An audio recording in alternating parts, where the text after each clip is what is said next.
After being diagnosed with kidney cancer, Ann Ogden Gaffney didn't want to feel scared. I'd been diagnosed, but I was okay, and so made a pact with myself that until I was told that I wasn't going to be okay, that everything was fine. Ogden Gaffney channeled her positive energy into the kitchen. She says she found comfort in cooking.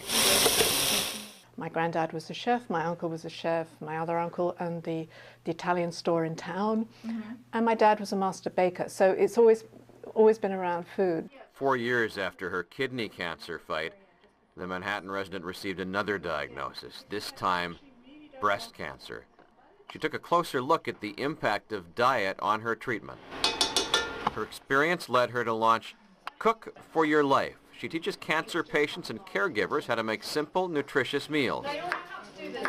The self-taught chef says the dishes are soothing for those in treatment. It's not just because of nausea, but the taste changes.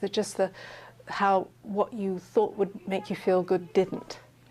And I realized I had the tools to kind of play around with that. The classes aren't just cooking lessons, they are lifelong tips on maintaining a healthy diet. Some of our patients come in not really having many cooking or kitchen skills, but they are really interested in eating healthy. For one patient, the free classes are life-changing. When you're in a chemo, that's so little you can really eat. Her recipes are very simple, and it's very easy, and has a lot of nourishment, and it's delicious, of course.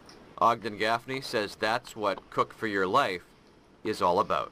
When somebody comes up to me after a class and says a loved one they're looking after actually was able to eat something for the first time in days, those kinds of things, they make me realize it's worth doing.